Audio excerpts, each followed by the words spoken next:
वृंदावन धाम की जय। श्रीमद् भागवत महापुराण की जय। ओम मंगलम कौशलेन्द्राय महनीय नामधरे चक्रवर्तीय सार्वभौमाय चिदचिदभ्यां विशिष्टाय शिष्टपक्ष सुरक्षणे सच्चिदानंद रूपाय राघवेन्द्राय मंगलम्। नूतन जलधर रुचये गोपवधूपीदुकूल चौराय तस्मै कृष्णाय नमः। संसार महीरुहस्य बीजाय बंसी विभूषित करानवनीरदाभाय गीताम्बराधरवृन्दफलाधरोष्ठा हृदयेन्दु सुन्दर सादर बिन्दुनेत्रा श्रात्रं किमपि तत्त्वमहं न जाने। नारायणं नमस्कृत्य नरं चैव नरोत्तमं देवीं सरस्वतीं व्यासं ततो जयमुदीरये। नीलाम्बरधरो राधा पीताम्बरधरो हरिः जीवने निधने नित्यं श्रीराधा कृष्णौ अज्ञानतिमिरान्धस्य ज्ञानाञ्जनशलाकया चक्षुरुन्मीलितं तस्मै श्रीगुरवे यत्कृपादमात्रेण शुद्धभाषर्वसिद्धयः तं गुरुं परमं वन्दे श्रीवेदान्तसंज्ञितम्। अस्मद्गुरुभ्यो नमः। आइए श्री राधा माधव भगवान के जुगल चरणों में उनके ही मंगलमय संकीर्तन का एक छोटा सा पुष्प अर्पित किया जाए। फिर के क्षेत्र में चल जाए प्रेम से। राधे कृष्णा हमारो धन धाम है करत पूर्ण काम है। राधे कृष्णा हमारो धन धाम करत पूर्ण काम है। राधे कृष्णा हमारो धन धाम है करत पूर्ण काम है। राधे कृष्णा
जगत उद्धार।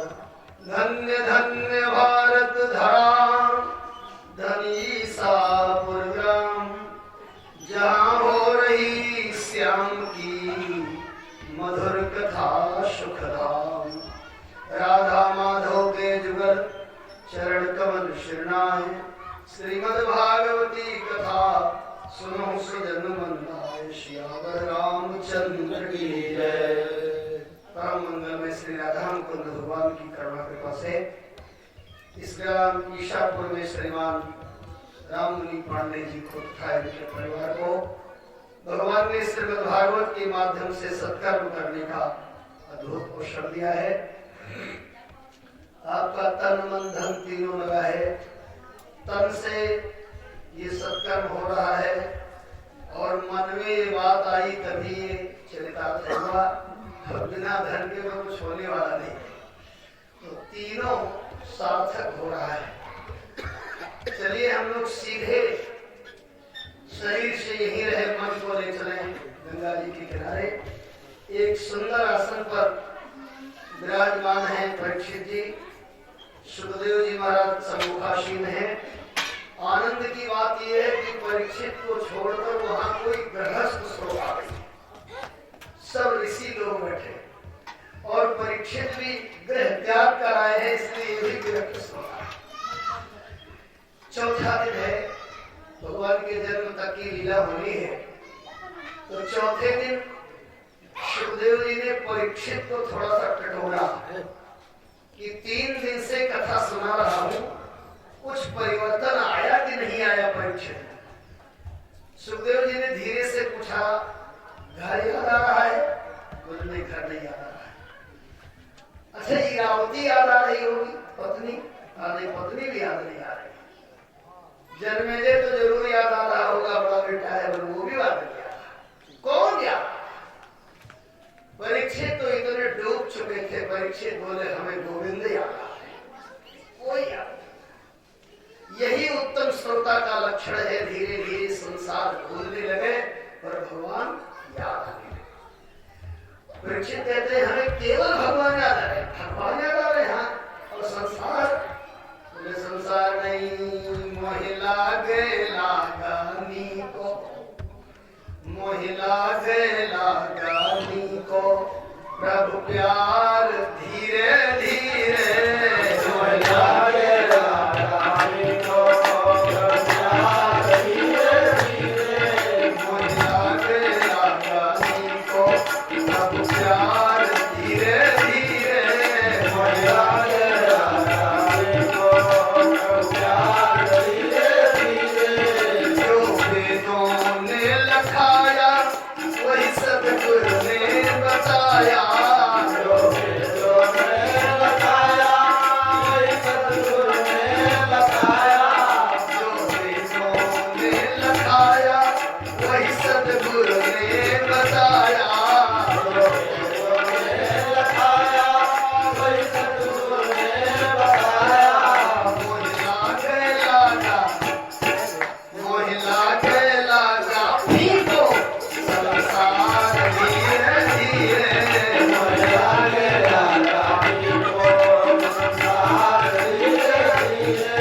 मोहिला के लागा पीको संसार धीरे धीरे। मोहिला के लागा पीको संसार धीरे धीरे। भगवान याद आने लगे तो समझो ये शुभ लक्षण है। जो मोहिराम लागते मीठे। सुखदेव जी पूर्ण संतुष्ट और कथा बढ़ी। कल आप लोगों ने भक्त प्रहलाद का पावन चरित्र श्रवण किया। एक बालक ने प्रस्तर से गोविंद की प्रतिमा प्रकट करके भारत की धरती पर पाषाण पूजा की पद्धति का है। आज अष्टम स्कंद, नवम स्कंद। अष्टम स्कंद में पहले मनवंतरों का वर्णन है। किस मनवंतर में कौन हुआ? वैवस्वत मनवंतर में मनु जी महाराज तपस्या करने गए अपनी पत्नी श्रद्धा के साथ। एक पांव पर खड़े होकर एक बड़ा सुंदर श्लोक बोल रहे हैं। ये श्लोक भागवत में भी है और ईशावास्य उपनिषद में भी है। थोड़ा आता है। भागवत में है आत्मावास्यमिदं शर्वं यद किंचित जगत्याम जगत तेन त्यक्तेन भुंजीथो मागधः कस्य शुद्धम्। और ईशावास्य में है ईशावास्यमिदं शर्वं, शेष वही है। मनोज जी महाराज कहते हैं ये सारा संसार भगवान का ही बनाया हुआ है, आवास है। और इसके विशेषार्थ में इतने समझें, मानो कहने का तात्पर्य है कि जितना जिसके हिस्से में है उतना भगवान ने दिया है। आपके हिस्से का शरीर मिला है, आपके हिस्से का परिवार मिला है, आपके हिस्से की संपत्ति मिली है और आपके हिस्से का आपको रोग भी मिला है। तो जब आपके हिस्से का परमात्मा ने आपको सब कुछ दे दिया है तो मान रहता है गिद्ध की दृष्टि दूसरे की संपत्ति में रहा है। भाई सीधी बात है, जिनको शुगर है और अपने साथी का रसगुल्ला चढ़ा के खाएंगे तो परिणाम क्या होगा? शुगर बढ़ेगा, थोड़ी देर के लिए स्वाद मिलेगा, मीठा लगेगा, लेकिन शुगर बढ़ जाएगा। अब बात अलग है, कोई ट्रेन में जा रहे थे और वो पंखा खोल लिया और लिख दिया कि दिखाता रेलवे संपत्ति आपकी अपनी है, तो वो लेके चल दिया और लिख दिया कि हम अपना हिस्सा लिखा है। ये तो एक बात है। ये कह ही रहे थे, उपदेश दे ही रहे थे, तब तक कुछ राक्षसों ने उनको खाना चाहा। दौड़े तो याम नामक पुत्र के साथ भगवान प्रकट हुए, मनु जी की रक्षा। अगले मनवंतर में, चाक्षुष मनवंतर में बोले कि भगवान हरिणी के गर्भ से उत्पन्न हुए, हरि कहलाए। और इसी अवतार में गोविंद ने, भगवान ने एक हाथी की रक्षा की। चौंक पड़े परीक्षित, बोले महाराज क्या परमात्मा हाथी की भाषा समझता है? सुखदेव जी ने कहा अरे बाबरे वो तो चींटी की भाषा समझता है, वो हाथी की बात करते हो। ये चरित्र कैसे है? दूसरे अध्याय में गजेंद्र मोक्ष की चर्चा चली और तब सुखदेव जी कहते हैं आशेद गिरिवरो राजन त्रिकूटायते श्रुता। इसी धरती पर त्रिकूटाचल नाम का एक पहाड़, त्रिकूट माने जिसकी 3 श्रेणियां, 3 चोटियां, 3 शिखर हो, उनको त्रिकूट कहते हैं। और उस पहाड़ के ऊपर एक जंगल, जंगल में एक सरोवर। जंगल में अनेक जीव जंतु हैं, लेकिन एक हाथी बहुत बलवान है। इतना बलवान है कि हिंसा जीवी सिंह भी उस जंगल को छोड़कर चले गए। छोटे छोटे निर्बल प्राणी निर्भय होकर के रहे। एक बार हाथी अपने पूरे परिवार के साथ बड़े बड़े वृक्षों को रौंदता हुआ, अपने मस्तक से मत प्रवाहित करता हुआ सरोवर में गया, सरोवर में प्रवेश कर गया। सरोवर की बड़ी शोभा है, बहुत बढ़िया वर्णन किया व्यास जी ने कई श्लोकों में। कलहर, उत्पल, कमल आदि पुष्प खिल रहे हैं और इतने नहीं, इतने सुंदर सुंदर कई तरह के लाल, पीले, नीले कमल के पुष्प हैं। और कमल के पुष्प इतने बढ़िया खिले हैं कि उनकी सुगंधी पराग को लेने के लिए भंवरे मंडराते हैं। और कभी कभी मछलियां जो हलचल करती हैं तो मछलियों के हलचल से कमल का पराग गिर गया है जल में, जिससे वो जल भी अत्यंत सुवासित हो। और कभी कभी देवांगनाएं आकर के स्नान करते हैं तो देवांगनाओं ने जो अपने शरीर में अंगराग लगा रखा है, उस अंगराग से भी वो जल अत्यंत पवित्र हो गया। बड़े बड़े वृक्ष लगे, बहुत वृक्षों का नाम लिखा है। हाथी जल में प्रवेश कर गया, जल पिया, शूल में भर भर करके परिवार को पिलाया। कुछ देर तक जल में खेलता रहा, निकलना चाहा तो निकल गया, क्योंकि देव जो उसे एक ग्रह ने उसके पांव को पकड़ लिया था। अब ये कथा केवल भागवत का नहीं, ये कथा हमारे आपके जीवन का है। ये सारा संसार त्रिकूट है, 3 ही तरह के लोग यहाँ हैं। ऐसे कवि ने कहा तो ये तरह, कुछ महान है कुछ महीन है। हर एक 3 तरह के लोग यहाँ हैं, सात्विक, राजस, तामस। अब ये सात्विक वातावरण हम लोग बैठ के कथा सुन रहे। अब यही बगल महबूबगंज है, वहाँ कुछ चल रहा होगा, बाजार के अंतिम छोर में अल्ल दिख रहा होगा, वो राजस हो गया। और कहीं इसी गांव में या और कहीं कुछ दूर पर लोग लड़ाई झगड़ा भी कर रहे होंगे, गाली गलौज, वो तामस हो गया। तो सारा संसार ही त्रिकूट है। और इस त्रिकूटाचल में ये गांव ही आपका जंगल है, और जो आपने घर बनाया ये घर ही सरोवर है। आप हाथी की तरह हो। जैसे वो गजेंद्र जल में प्रवेश करके सुंड में जल पिलाता, ऐसे भी आप अपने घर में रहकर परिवार का पालन करते, रिश्तेदार का सम्मान करते। कभी कभी पांव उठा के देख लिया करो, कहीं ग्राह ने तो नहीं पकड़ लिया। ये ग्रह माया है, ये ना पकड़ ले तो 24 घंटे में 1 घंटा तो पांव उठाना ही चाहिए, 1 घंटा तो भगवत स्मरण करना ही चाहिए। हाथी बाहर का जीव है, ग्रह भीतर का जीव है, खैचातानी हो गई, 1000 वर्ष बीत गया, सब चले गए। जो भी उसके सहयोगी थे, साथी थे, संबंधी थे, सब चले गए। खाली हाथी की स्त्रियां खड़ी हैं। अब वो कहती है, स्वामी आप अपनी सूंड बाहर निकालो, आपके सूंड में सूंड फंसा के हम खींचे। हाथी ने कहा, पागल हो गई हो, हमारे बड़े बड़े मित्र हमको नहीं खींच पाए तो तुम कैसे खींचोगे? कहा नहीं, हम खींच लेंगे। नहीं तुम नहीं खींच पाओगी।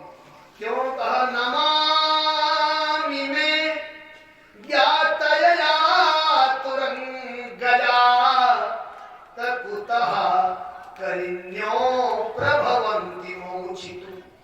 इमे आतुरंग राग में मोचितुम न समर्था तत्करिण्या। ये बड़े बड़े मित्र हमारे जब नहीं निकाल पाए तो तुम तो स्त्री जाति की हो। तो गजेंद्र की स्त्रियों ने कहा, आपको हुआ क्या है? और हुआ क्या है तो बाद में बताइएगा, अब बचा क्या है? क्योंकि हम निकाल नहीं सकते, साथी है नहीं, कोई दिख नहीं रहा है, तो अब क्या करोगे? और क्या करोगे? बात की बात, हुआ क्या है बताइए। अच्छा, ये फिर हमारे आपके जीवन की घटना है। पुरुष समाज में रहता है, किसी को देता है, किसी से लेता है, किसी को बोलता है, किसी की सुनता है। जब शाम को मुंह लटकाए के घर में आता है तो पत्नी पूछ देती है, क्या हुआ? तो घोड़ा के कह देते हो, तुमसे क्या? फिर दूसरे दिन आप उसी तरह दिखते हो, और अंत में जब खोपड़ी से ऊपर पानी चला जाता है तो पूछ ही देती है कि बात क्या है, ऐसे आते हो? पूछ रही है ना, क्या हो गया? तो हाथी ने कहा, ग्राहेण पासेन विधातुरावृतम्। मैं एक ग्राह के पास से पकड़ लिया गया, और पकड़ नहीं लिया गया, ये विधाता या आवृता लगता है, ब्रह्मा ने फांसी लगा दी। करोगे क्या? अब क्या करोगे? क्या बचा? हाथी कहता है, व्यहं च तमयामि परमपरायणम्। अब मैं परमपरायण आदिनारायण भगवान की शरण में जाना, हारे को हरि नाम। इस कथा पर थोड़ी सी बात कर ली जाए। 2 वस्तु हमारे आपके जीवन में सुरक्षित रहे तो भारी से भारी विपत्ति आप पार कर सकते। धैर्य और धर्म। दरिद्रता धीरतया विराजते, कुभोजनम चोष्णतया विराजते, कुवस्त्रता शुभ्रतया विराजते, कुरूपता शीलतया विराजते। ये नीतिकारों ने कहा है। वस्त्र फटा हो, साफ हो, रोटी नमक हो लेकिन गरम गरम हो, पेट भर जाएगा। बहुत भारी दरिद्रता आ गई हो लेकिन धैर्य हो। हाथी का दोनों सुरक्षित है, न धैर्य गया है न धर्म गया है। सब चले गए, सारे संबंधी चले गए। अब हाथी भगवान के शरण में कैसे जा रहा है, ये 3 अध्याय स्कंद का हम लोगों को सिखा रहा है। एक हाथी सिखा रहा है कैसे भगवत स्मरण किया जाए। एवं व्यवसितो बुद्ध्या समाधाय मनोहृदि जजाप परमं जाप्यम प्राज्ञनमन्यनुशिक्षित। बुद्धि के व्यवसाय को समेट दिया। जैसे कभी कभी हम लोग कहते हैं, इनको फोन लगाओ, उनको फोन लगाओ, और जब सबकी स्विच ऑफ हो तो क्या करो? जब संसार के समस्त संबंधियों की स्विच ऑफ हो तो वो एक नंबर नोट कर लेना, वो लैंडलाइन है, वहां कभी नेटवर्क गायब नहीं होता। 108, ये 108 दाने की माला उठाओगे तो जरूर भगवान सुनेंगे। उन्हें बुलाओ, लेकिन उसके पीछे गजेंद्र कहता है, ये तो बुद्धि जो तुम्हारी व्यवसायिक बन गई है उनको समेटो और मन को सावधान करो। समाधान मन कैसे सावधान होगा? तो अन्नमयम मना, जैसा खाओगे अन्न वैसा बनेगा मन। ये घर की नारियां चाहें तो मन शुद्ध हो सकता है, क्योंकि ये भोजन का निर्माण जितने पवित्र मन से करेंगी उतना ही बढ़िया स्वास्थ्यकर भोजन होगा।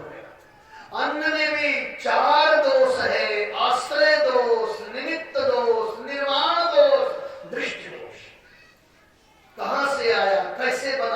देखा ये सब है। तो इनका पवित्र मन होना चाहिए।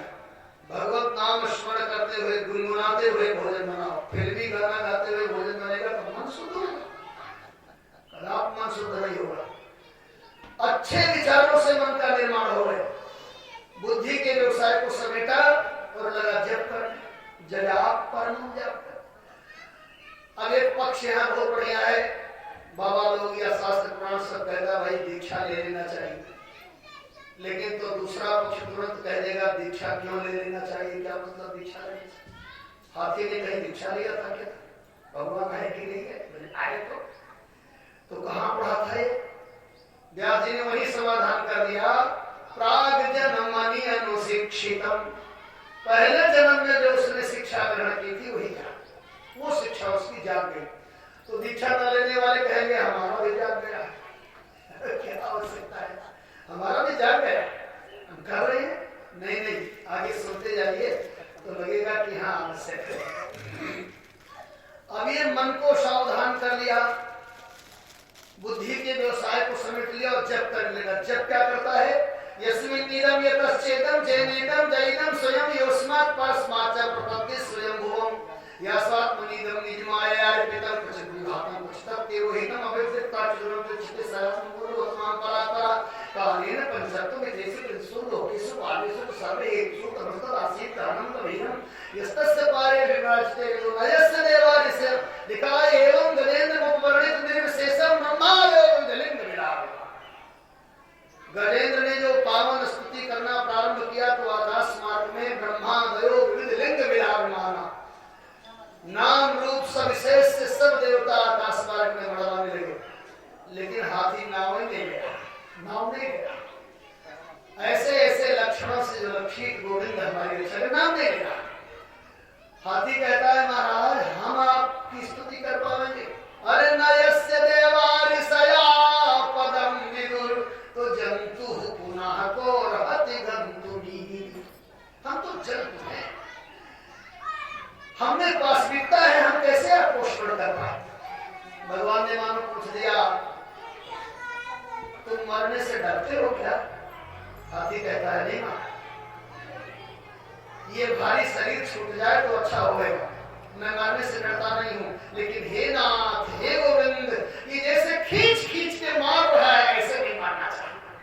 मरना तो चाहता लेकिन ऐसे नहीं मरना चाहता कि कोई खींच खींच के मारता।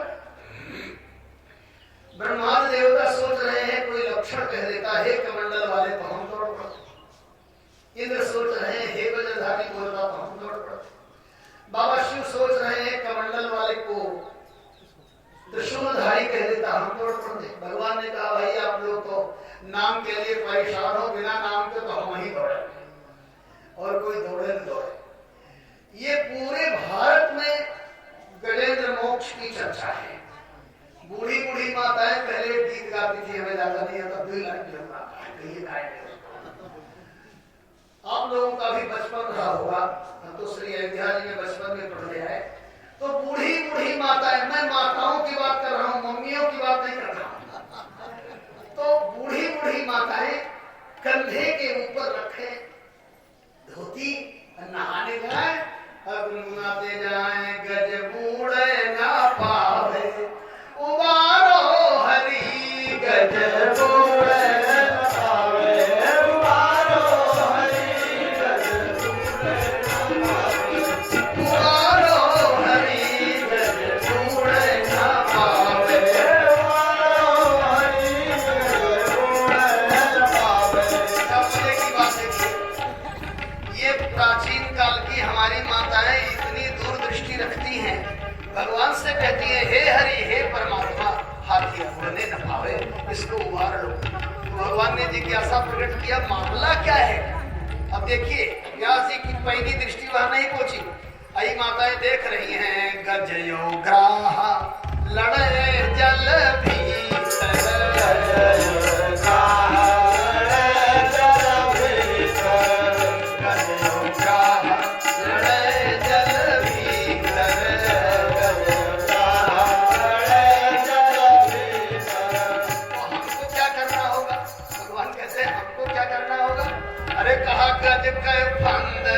छोड़ाओ हरि गज गोड़ न पावे, छोड़ाओ हरि गज गोड़ न पावे, हाथी डूबने न पावे हे हरि हम।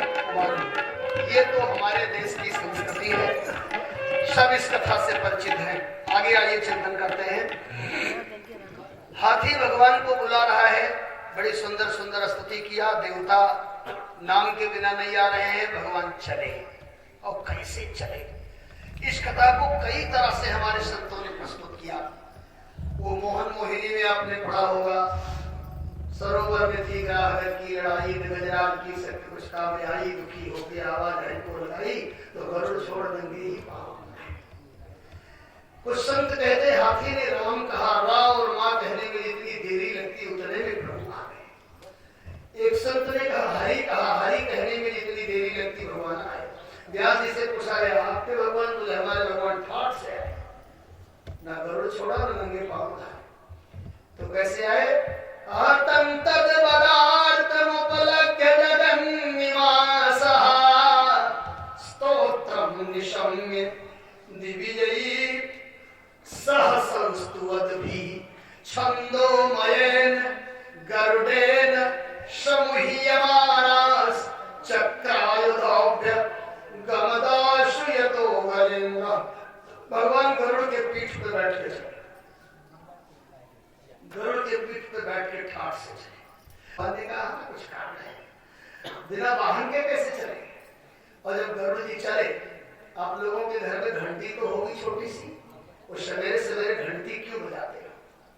इसलिए बजाते हो कि टुन टुन आवाज हो तो परिवार वाले जान जाए कि पूजा शुरू हो, या इसलिए बजाते हो कि मंदिर में बजते देखा तो हम भी बजा लें, या इसलिए बजाते हो कि नहीं पंडित जी रखते हैं? नहीं, देखो इस श्लोक में निर्देश घंटी क्यों बजाई जाती है। पूजा में घंटी इसलिए बजती है क्योंकि आप लोग देखे होंगे घंटी के ऊपर एक चिन्ह बना होता है गरुड़ का, इसको गरुड़ घंटी कहा जाता है। तो गरुड़ के पीठ पर विराजमान होकर हमारे भगवान जब चलते हैं और गरुड़ उड़ते हैं तो गरुड़ के पंख से आवाज आती है। आपने सीरियल में देखा होगा, तुभ्यं नमामः पुरुषोत्तमाय, तुभ्यं नमामः जगदीश्वराय, हे कमलाकांत तुभ्यं नमामि, हे लक्ष्मीकांत तुभ्यं नमामि। तो गरुड़ युक्त घंटी से हम लोग बजाते हैं मानो हमारे पूजा में वेद मंत्र हो रहा है। अच्छा, वेद ध्वनि आप करें तो घंटी बजाने की आवश्यकता नहीं है, वो वेद ध्वनि के स्थान पर गरुड़ घंटी हम लोग बजाते हैं। ठाट से गरुड़ देवता ऐसे आ रहे, भगवान आ रहे हैं, हाथी डूब रहा है। इतनी सूंड बची है, हे नाथ हे गोविंद, बड़ी विरदावनी सुनी थी। भगवान मड़राए रहे, एकदम मड़राए रहे। शोन्ता सर्वसुर बलेन गृहीतयार्तौ और दृष्ट्वा गुरुत्तमति हरिं कपुपात चक्रम। यहाँ हमारे गुरुदेव भगवान कहते थे, भगवान आ गए हैं, भगवान मड़रा रहे हैं, लेकिन कृपा नहीं हो रही है क्योंकि गजेंद्र दीक्षित नहीं है। कौन जिम्मेदारी लेगा? भाई सीधी सी बात है, फिजिकल आप बढ़िया हो, मेडिकल आप बढ़िया हो, बढ़िया 36-40 इंची सीना हो, मिलिट्री में भर्ती होने जाए, खर्राटेदार अंग्रेजी बोलते हो, सब कुछ बढ़िया हो और अंत में अधिकारी कहेगा सर्टिफिकेट है, तो कह दो नहीं पढ़े बहुत ज्यादा है, जो बहुत सो कर दे, लेकिन सर्टिफिकेट कहीं से नहीं लिया। बोले तो अच्छा, सारी योग्यता रखते हुए भी जाओ, सर्टिफिकेट तो कोई प्राइवेट कॉलेज से ही लेके चलेगा। इसी तरह से चाहे जितनी योग्यता आपके अंदर में है, यदि किसी गुरु के द्वारा आपने भक्ति का सर्टिफिकेट नहीं लिया है तो गोविंद की करुणा से वंचित है। भगवान आ गए। चक्रम, अब क्या हो, चक्र घूम रहा है। लक्ष्मी जी ने सोचा गड़बड़ हो जाएगा, यहाँ तक पहुंच गए फिर भी न जाए। लक्ष्मी जी ने वैकुंठ से ही एक कमल का फूल अभिमंत्रित करके और गजेंद्र के सूंड पर फेंक करके दीक्षा ले लिया, और जैसे दीक्षा दिया वो तोड़ लिया। वो फूल तो है, ये फूल लिया। गिरिमाह कृष्ण नारायण, आओ नारायण भगवान नहीं है। लक्ष्मी ने दूसरा फूल फेंका, अरे ठीक से बोल ना दिया जाए। और तब श्लोक आप पढ़िएगा, नारायण कहे नहीं, और गजेंद्र ने कहा नारायणाखिल गुरु, हे संपूर्ण संसार के गुरुदेव कृष्णम वंदे जगत गुरु, नारायणाखिल गुरु भगवन् नमस्ते। और जैसे गुरुदेव का नाम दिया बस सहसा अवतीर्य सग्रह, तुरंत कूद पड़े भगवान। बीच में मध्यस्थता जैसे लक्ष्मी जी ने किया, तुरंत कूदे और ग्राह को बाहर निकाल दिया, ग्राह को मारकर ग्रह का उद्धार कर दिया। दोनों को श्राप दिए, दोनों को श्राप मुक्त हो गए। हाथी से भगवान कहते हैं तेरे द्वारा की हुई स्तुति से कोई भी जीव यदि हमारा स्तवन करेगा तो मृत्यु के समय उसे कोई कष्ट नहीं होगा। ये गजेंद्र मोक्ष श्रीमद् भागवत के अष्टम स्कंद का 3रा अध्याय है। इसको नित्य पढ़ना चाहिए, बिस्तर पर पड़े पढ़ो, कोई नहाने धोने की जरूरत नहीं। भगवान का नाम तो हरदम लिया करो। अच्छा कोई गारंटी है कि मरेंगे तो नहा के मरेंगे? इसका तो कोई ठिकाना है नहीं। ये स्नान करके ही मरेंगे, पूजा करके ही मरेंगे, इसलिए हरदम लिया करो। दुर्भाग्य है हमारे देश का 150, 200 का उपन्यास हम लोग पढ़कर फेंक देते हैं, लेकिन सस्ता साहित्य गीता प्रेस छापता है। 10-10 रुपए की आज भी वहां पुस्तकें हैं, फिर भी हमारे बच्चे उसको नहीं पढ़ पाते।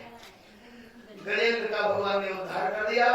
ये इंद्रद्युम्न नाम का राजा था, घर द्वार छोड़ के चला गया। उधर से दुर्वासा जी है, मूर्ख, जो काम जिसको सौंपा गया है वही करे। साधु का काम थोड़ा है, तो हाथी जैसे हाथी हो जाए। और ये बेचारा हुहु नाम का गंधर्व था। देवताओं में हमारे कई कोटियां हैं, तो ये 2 भाई हाहा हुहु है। जैसे कहीं लोग बैठे हो, दुखी बैठे हो, हो हा करने लगे। देवऋषि स्नान करने गए, अभी हु करके उनका पांव खींचने लगा। अरे बोले कौन है मूर्ख, कौन मेरा पांव खींच रहा है, जा तू ग्रह हो जा। अरे बोले महाराज हमको काहे श्राप दे दिया, हम तो हा हु करते हैं, हम तो हंसी मजाक वाले। बोले कोई जल में मजाक किया जाता है, अब तो तुम्हें होने पड़ेगा। तो मेरा उद्धार का उपाय बताया, हाथी के पांव को पकड़ लेना, तुम्हारा उद्धार भगवान करेंगे। और जब हमारे भगवान गज का उद्धार करके वैकुंठ में पधारे तो देखा एक सेवक भगवती लक्ष्मी के समीप में खड़ा होकर चवर डला रहा है। भगवान ने पूछा देवी जी हमारे जाने के बाद किसने सेवक की नियुक्ति कर दी? कौन भैया, कब आ गए? बोले सरकार आपने हमें नहीं पहचाना। भगवान ने कहा हमारे जाने के बाद आए तो कैसे पहचाने? बोले हम वही ग्राह हैं जिसको आपने मारा। तो हमने वहां मारा, तुम यहाँ आ गए। बोले प्रभु जो आपके हाथ से भरेगा वो आपके धाम में नहीं आएगा और कहा जाएगा। इस कथा से भगवान ने एक बात सिद्ध कर दिया, हे दुनिया वालों, तुम हमारे चरण को ना पकड़ सको तो हमारे भक्त के चरण को पकड़ लो। हमारे भक्त के चरण को भी तुम प्रेम से ना पकड़ सको, दुश्मनी से पकड़ लो, तब भी तुम्हारा उद्धार हो जाएगा। हमारे अयोध्या में एक संत कहते थे कि भाई चलो तुम विभीषण ना बन सको, तुम सुग्रीव ना बन सको तो बाली तो बन जाओ, रावण तो बन जाओ, भगवान मारने तो आवे ना प्रेम करने आवे। इसी तरह से हमें इस तरह से हाथी का उद्धार किया। आगे समुद्र मंथन की चर्चा है। आज भी कथा बड़ी लंबी है और समुद्र मंथन की चर्चा में दुर्वासा जी गए थे भगवत धाम दर्शन करने के लिए। चलने लगे, भगवान ने वैकुंठाधिपति गोविंद ने इनके गले में अपने गले की माला डाल दी। रास्ते में इंद्र दिखा, सोचने लगे तो देवेंद्र है, राजाओं का मालिक है, वो देवताओं का, और इसके गले में भगवान के गले की प्रसादी डाले। और जैसे इंद्र के गले में माला डाला, इंद्र ने फेंक, क्यों फेंक दिया? इंद्र देवेंद्र देवताओं का राजा है, बहुत बड़ा घमंडी है। इंद्र सोचने लगा भले साधु हैं, महात्मा हैं, बेटा उठा बढ़ा लिया है तो धरती है तो मनुष्य, हम देवता है, मनुष्य माला पहनाएंगे। माला का मतलब है कि अपने गले की माला अपने से छोटे को पहनाना चाहिए, अपने से बड़े को न पहनाना चाहिए। इंद्र अपने को बड़ा मानने लगा, उठा के फेंक दिया। दुर्वासा तो आप लोग जान ही रहे हो कितने शांत महात्मा है, इन्होंने कहा जा तो सही हो। अब लक्ष्मी जी चली गई समुद्र में, सब देवता परेशान। फिर वैकुंठनाथ भगवान के यहाँ गए, महाराज लक्ष्मी जी नहीं है धरती पर, पूजा पाठ बंद, आहुति बंद, तो हम लोगों को कहाँ से मिले? भगवान ने कहा तुम्हारे राजा धीराज ने काम ही ऐसा कर दिया है तो क्या होगा? तो महाराज जी फिर कैसे लक्ष्मी जी प्राप्त हो? भगवान ने कहा समुद्र मंथन पर।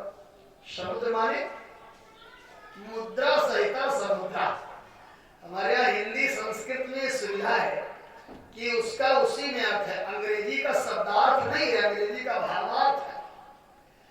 यदि अंग्रेज लोग किसी शब्द का कुछ और कह गए होते तो हमको वही मानना पड़ता। यदि वो कुर्सी को चेयर न कहते, इसको मेयर कह गए होते तो हम लोग आज नहीं कहते, क्योंकि उसका भावार्थ ही है, शब्दार्थ नहीं। हमारे यहाँ सबका शब्दार्थ समझ माने, इसमें मुद्रा। महाराज ये काम कैसे होगा? बोले देवता मिलकर के मंथन करो। महाराज दैत्यों से तो हमारी दुश्मनी है। भगवान ने कहा अवयो अपि संधेया, काम बनाना हो तो दुश्मन से भी मित्रता कर लेनी चाहिए। वो सांप वाली कहानी बता दिया।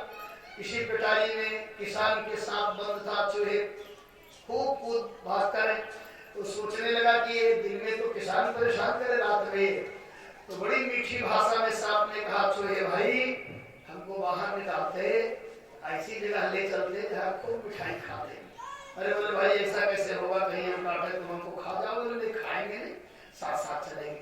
आगे चिकनी चुपड़ी बात पे काट करके रास्ता बना दिया और जैसे पहुंचे सांप को बाहर निकाला। सांप ने कहा हमको तो भूख लगी है। तो चूहों ने कहा भूख तो हमको भी लगी है। सांप ने कहा हम तो अब तुम्ही को खाएंगे, आगे देखा जाएगा। तो पंगति कर लिया उसने, आराम से उधर भर दिया। बोले ऐसे करो, भगवान ने समझा दिया है देवताओं को। देवता बिना शस्त्र के इंद्र को अगुआ बनाया और राजा बलि के पास गए। दूर ही से दैत्यों ने देखा बिना हथियार के। इतनी सद्बुद्धि कहाँ आ गई देवताओं को। आइए आइए, कैसे सद्बुद्धि आई? इंद्र ने बहुत बढ़िया बात कहा। इंद्र ने कहा देखो हम लोगों की महतारी तो अलग अलग, बाप तो एक है। राजा बलि ने कहा बाप तो एक है, तो जब एक बाप है तो हम लोग एक ही गोत्र खानदान के भाई भाई हुए। हाँ हुए तो हम लोग क्यों लड़े? और देखो लड़ते हैं, हर महीने लड़ाई होती है, कोई न कोई मरता है तो मुंडन कराना पड़ता, तरही बरखी करना पड़ता। कोई महीना ऐसा नहीं बाल रखने को नहीं मिलता है। तो कहना क्या चाहते हो? बोले अब की बार हम एक ऐसा उपाय लेके आए हैं कि लड़े तो लेकिन मरे ना। राजा बलि ने कहा कैसे होगा? लड़ेंगे तो मरेंगे कैसे नहीं? बोले वही तो है, हम लोग वैकुंठ गए थे। भगवान ने कहा समुद्र मंथन करो, उसमें से अनेक वस्तु निकलेगी, अमृत भी निकलेगा। देवता दैत्य अमृत पान कर लेंगे, फिर अमर हो जाएंगे, फिर खूब द्वंद्व युद्ध करो, कोई मरेगा ही नहीं। अरे बोले तो सबसे बढ़िया, जल्दी बताओ क्या करना है? हम लोग हजार हजार वर्ष तपस्या तो केवल अमृत तत्व पाने के लिए करते हैं। बोले तो हो जाए। 4 चरण में समुद्र मंथन का कार्य हो रहा है। एक चरण में अनेक प्रकार की औषधियों को ला करके समुद्र में डाल देना है। दूसरे चरण में हम लोग बाष्पी नाग को बनाएंगे। तीसरे चरण में मंद्राचल पहाड़ लाएंगे और चौथे चरण में मंथन हो गए। बोले चलो, तो एक चरण का काम कर लिया, दूसरे चरण का, तीसरे चरण में मंद्राचल उठाना हुआ। देवताओं ने कहा एक बार भगवान से सलाह ले ली जाए। दैत्यों ने कहा चुप रहो, बार बार क्या सलाह लेगा? रास्ता बता दिया उन्होंने, चलो उठा लाते। देवता देते गए, विशाल मंद्राचल पहाड़ को उखाड़ लिया और जैसे लेके चले, उठा तो लिया लोगों ने। दैत्यों ने सोचा ये दूध दही घी खा खा करके देवता लोग खूब बलवान हुए हैं, तो यही उठा रहे। अब दैत्यों ने अपने तरफ से कर दिया ढीला, और जब वो पहाड़ एक तरफ हुआ तो आराधम कर गिरो, पीछे देवदानव सारे। देवता और दैत्य उसी के नीचे दब गए, पिस गए, मर गए। बचे खुचे देवता देख एक दूसरे को निहार बोले एक बार और ऐसा हो जाए तो मंथन भी हो जाए, अमृत भी मिल जाए। अरे कोई बचेगा तब तो। देवताओं के तो एकमात्र सहारा हमारे गोविंद है। नेत्र बंद करके बैठे गए, प्रभु आओ भगवान पधारे। अमृत बरसाने वाली दृष्टि से निहार दिया मरे हुए देवता दैत्यों को, चैतन्य हुए। भगवान ने बाएं हाथ से उठाया पहाड़ को, समुद्र के किनारे बाष्पी नाग को लपेट दिया गया। मंथन होने चला तो भगवान ने कहा भाई कुलीन देवता मुख की ओर जाए और ये दुष्ट दैत्य मुझ की ओर जाए। चलो गंदी हवा सुनो, चलो। दैत्यों ने कहा अच्छा यहीं से चालाकी सुनो, हम नहीं पकड़ेंगे। सांप की पूंछ अमंगल होती है, अशुभ होते, हम नहीं पकड़ेंगे। जब काम बनाना था तब तो ये सब मिलकर के बोले तुम बड़े भाई हो, हम कहते बाप के संतान है, हम पूछ पकड़ो। अरे हमारे भगवान की भी लीला बड़ी विलक्षण है। बोले इनको बड़े भाई कहा? देवताओं ने कहा तो तुम पूछ पकड़ो। सब देवता पूछ की ओर चले आए। ये दैत्य लोग सांप की मुख की ओर। मंथन शुरू हुआ, सांप जहर उगलने लगा, गर्मी लगी, पसीना पसीना हुआ। बेचारे दैत्य पश्चाताप करने लगे, पूछिए खड़े हो गए तो अच्छा था। कैसे इधर चले आए? भगवान ने धीरे से आंख से इशारा कर दिया। मंथन करते करते थक गए। वहां 4 रूप हमारे भगवान का है।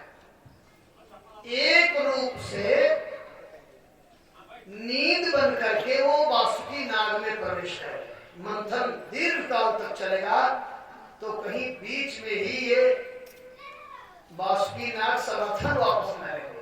बीच में चल तो दूसरी रस्सी कहां से आएगी? देवताओं में और दैत्यों में तेज और ओज बन के प्रवेश करेगा। कच्छप बन करके पहाड़ को उठा दिया बिना आधार के। इतना बढ़िया वर्णन राजे ने किया है। मेघा श्यामः कनक परिधि, कई योजन में कच्छप भगवान का स्वरूप है। स्वर्ण का मुकुट लगा है। भगवान मछली बने, कछुआ बने, लेकिन भगवान तो भगवान है। और एक तरफ से खड़े होकर के मंथन करा रहे हैं। मंथन करते करते थक गए, कुछ नहीं निकला तो स्वयं मंथन करने लगे। और जैसे मंथन भगवान ने किया, हवा विष निकला। 10 दिशाओं को जलाने लगा वो भयंकर जहर। देवता देख निराश।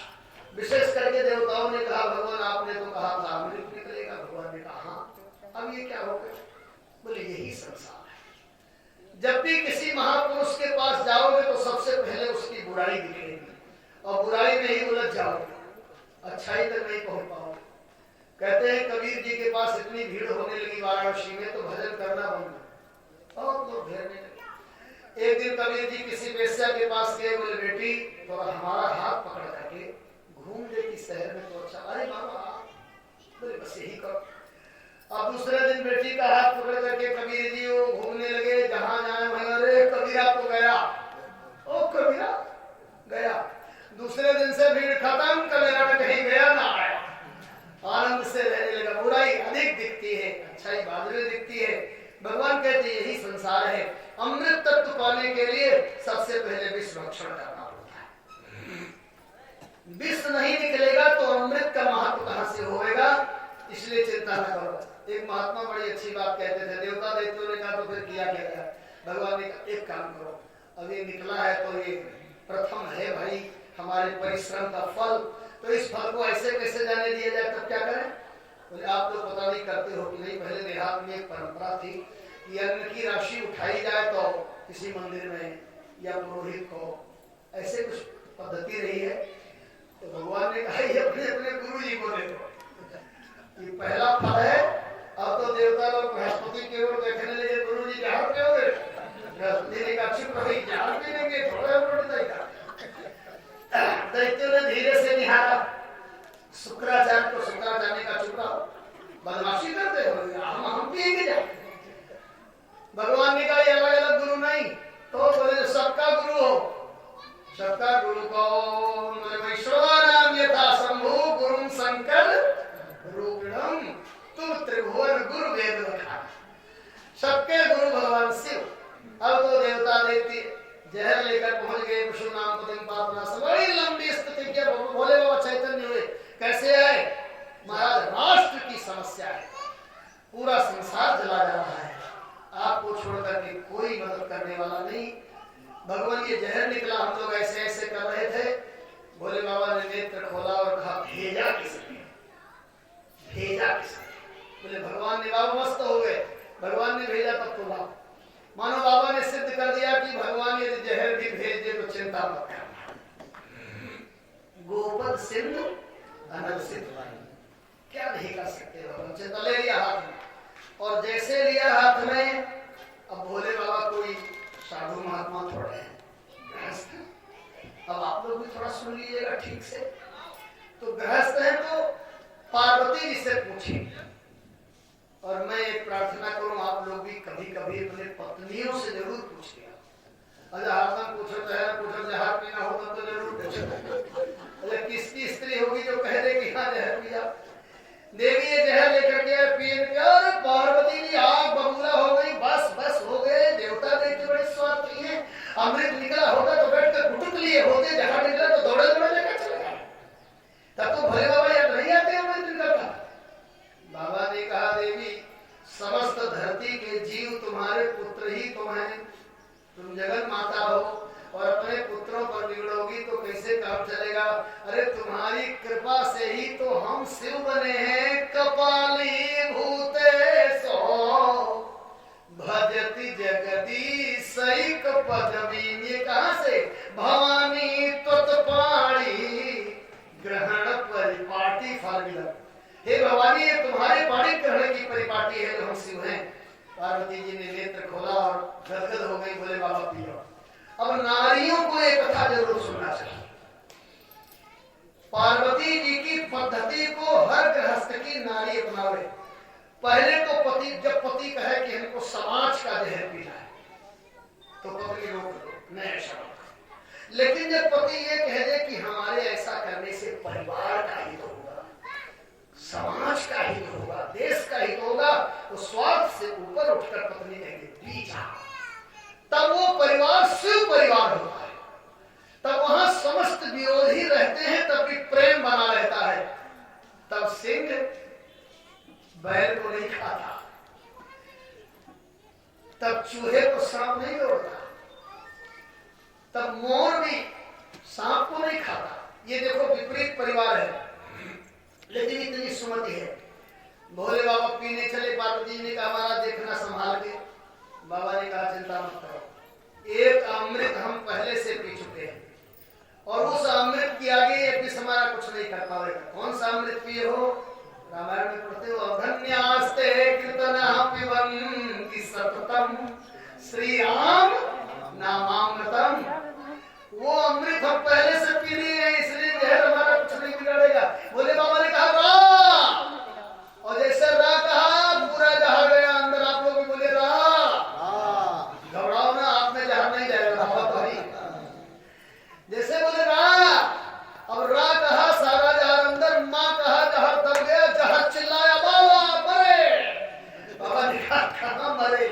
बोले आपने तो दवाई दिया, अब हम क्या करें? बोले बाबा ने कहा चिंता न करो, तुमको निकलने का रास्ता देते हैं, मुंह से तो नहीं निकल देंगे। तो बोले थोड़ा कंठ के रास्ते से थोड़ा थोड़ा सा बाहर हो जाओ। नीलकंठ हो गए भगवान। एक शब्द कहते, भोले बाबा ने कहा चलो ठीक है, कैसे करें? यदि जहर मुंह में रहेगा तो राम नाम कैसे करेंगे? और यदि जहर चला गया हृदय में तो वहां मेरा लाला बैठा हुआ है, शंकर मानस राज महाराज, जो स्वरूप वस्तु तो उनको कष्ट हो जाएगा। बाबा ने कहा एक काम करो, क्या करें? बोले ऊपर से राग, ऊपर से जहर, ऊपर से विष और हृदय में है राम, और दोनों मिलकर हो गया विश्राम। सुखधाम राम यस नामा अकेले लोग गाए विश्राम। बाबा ने जहर पीते समय 2-4 बूंद धरती पर गिरा दिया, जिसको शाप बिच्छू ने ले लिया और वह भी विषैले हो गए। अब फिर से समुद्र मंथन शुरू होने जा रहा है। अनेक वस्तुएं निकली और लोगों ने बांटना शुरू कर दिया। कल्पवृक्ष निकला, बोले सार्वजनिक। शंख निकला, भगवान ने ले लिया। उच्चैश्रवा घोड़ा निकला, बलि ने कहा बटना शुरू होना चाहिए, हमें मिले। लालच लग गई इंद्र को, बोले इसके बाद बढ़िया सामान आने वाला है। हाथी प्रकट, उसको ले लिया इंद्र ने। अप्सराएं प्रकट हुई, इनको कौन ले लेगा? बोले अप्सरा, ये अपने आप के हम लोग है, इनके ऊपर किसी का अंकुश नहीं रहेगा। बीच से लक्ष्मी जी प्रकट हुई, और जब लक्ष्मी जी प्रकट हुई, माला लेकर के लक्ष्मी जी देख रही है। लक्ष्मी को पाने के लिए जितने देवता देखते थे और जितने बूढ़े बूढ़े महात्मा थे वो भी सजने सवरने लगे। लक्ष्मी को कौन नहीं चाहता है दुनिया में? लक्ष्मी जी ने देखा सब में कोई ना कोई कमी है, हमारे चिर परिचित हमारे प्रभु हैं, बस भगवान के गले में माला डाल दी। लक्ष्मी का वर्ण भगवान ने कर दिया। वारुणी मदिरा प्रकट हुई, शराब दैत्यों ने चुसर चुसर पिया। बोले महाराज जी हम ले लें, और इसी के बाद अमृत प्रकट। तो ईमानदारी से देखा जाए तो जब वारुणी दैत्यों का, तो ये अमृत किसका हुआ? देवताओं का। पहला देवताओं को देखा कि धनवंतरी जी प्रकट हो गए हैं। अब आपस में दैत्य लोग चर्चा करते हैं, पहला अधिकार तो भाई देवताओं का ही है। ईमानदारी से एक दैत्य ने कहा पूरी जिंदगी बीत गई ईमानदारी, कुछ मिला? तब क्या होना चाहिए? तो छीन लेना चाहिए। वीर हो गया वसूला, जिसकी लाठी उसकी भैंस। अब एक दैत्य गया और छीन लिया। देवता उदास होकर भगवान को देखने लगे। इतनी मेहनत के बाद अमृत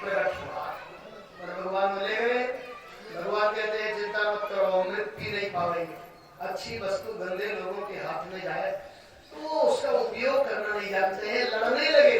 अहम पूर्वम न त्वामिति प्रभु, पहले हम पिएंगे, लड़ाई करने लगे। श्री राम जय राम जय राम। भगवान सोचते हैं अब हमें क्या करना चाहिए। मोहिनी का रूप भगवान ने बनाया, क्योंकि ये दैत्य लोग लड़ रहे हैं, अब बिना सुंदरता के काम चलने वाला नहीं। इतने सुंदर भगवान बन गए, मोहिनी बन करके वहीं पहुंचे जहां दैत्य लोग लड़ाई कर रहे हैं। बढ़िया सुंदर साड़ी पहन लिया, हार पहन लिया, एक हाथ में गेंद ले लिया, एक हाथ में कमल का पुष्प ले लिया, और मंद मंद मुस्कुराते हुए वहीं पहुंच गए जहां दैत्य लोग लड़ रहे थे। दूर ही से दैत्यों ने देखा, हो रूप विदहु दिव्य, वो देखो भगवान थोड़ा सा और मुस्कुराए। अच्छा, इतने सुंदर बने थे भगवान। हमारे मानस प्रेमी लोग, रामायणी लोग बहुत बढ़िया बात कहते हैं कि इतने सुंदर है, क्यों न सुंदर। भगवान इतने सुंदर थे, लोकोत्तर सौंदर्य हमारे भगवान का है।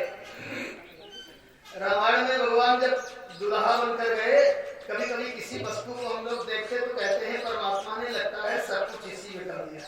और जब स्वयं बने होंगे तो मिथिलानियां, जनकपुर की जितनी नारियां थी, ये थोड़ा बहुत ज्यादा बोलती थी, तो गई भगवान के पास, बोले बड़े सुंदर हो। भगवान ने कहा तो कहे खराब तो नहीं लगेगा। भगवान ने कहा खराब नहीं लगेगा।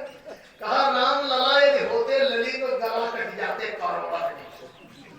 यदि आप कहीं लली होते और वही लला यहाँ लली बने हैं तो करोड़ों के नहीं, एक के गला तो कट नहीं है। लला लली बने और गला में कटे। भगवान कहते हैं आप लोग लड़ क्यों रहे हो कौन? हम लोग देखते हैं कश्यप खानदान, हम लोग आपस में लड़ रहे हैं, और उसमें जो कमजोर देखते थे वो कहते हैं अन्याय हो रहा है। वास्तव में न्याय अन्याय की दुहाई कमजोर आदमी देता है। जो सामर्थ्यवान नहीं है वही कहता है अन्याय हो रहा है, और नहीं तो लोग कहते हैं नहीं अन्याय थोड़ा है, तो हमारी अन्याय है, इसको आप क्यों रोक रहे हो, ये तो हमारी अन्याय है।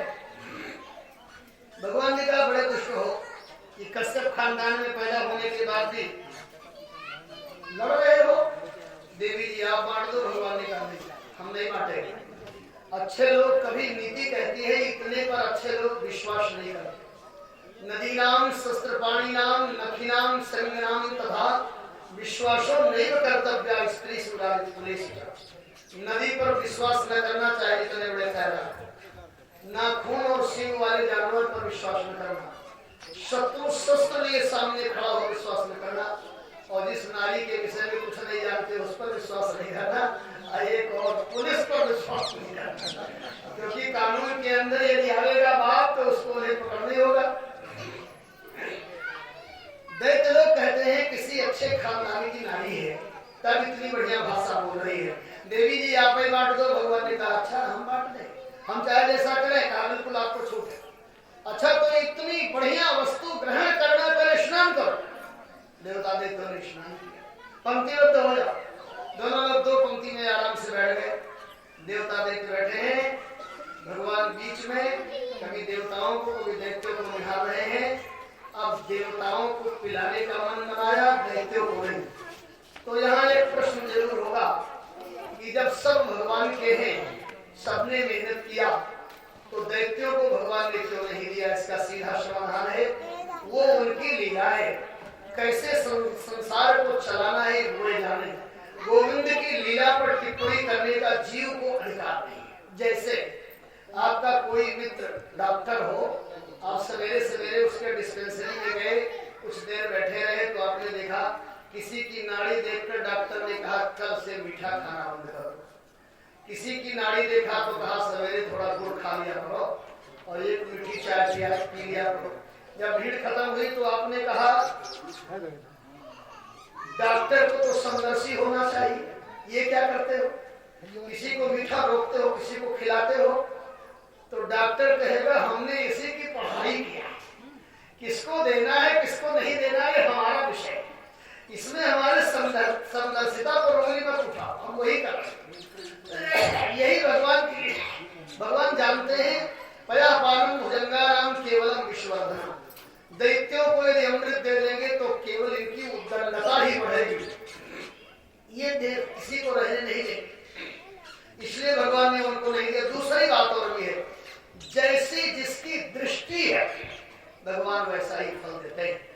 दैत्यों की दृष्टि कहाँ है और देवताओं की दृष्टि कहाँ है? दैत्यों की दृष्टि मोहिनी के सुंदरता पर है। एक दैत्य ने तो यहाँ तक कह दिया, देवी जी हाँ थोड़ा जल्दी करिए। भगवान ने कहा बढ़ तो रहा नहीं, मैं बड़ा कार्य कर रहा। तो मोहिनी के रूप में भगवान ने जाना चाहा और कार्य करना यही है अमृत बढ़ना। अरे नहीं नहीं देवी जी जल्दी जल्दी बढ़ जाए, फिर ब्याह का आयोजन होगा। ब्याह किसका ब्याह?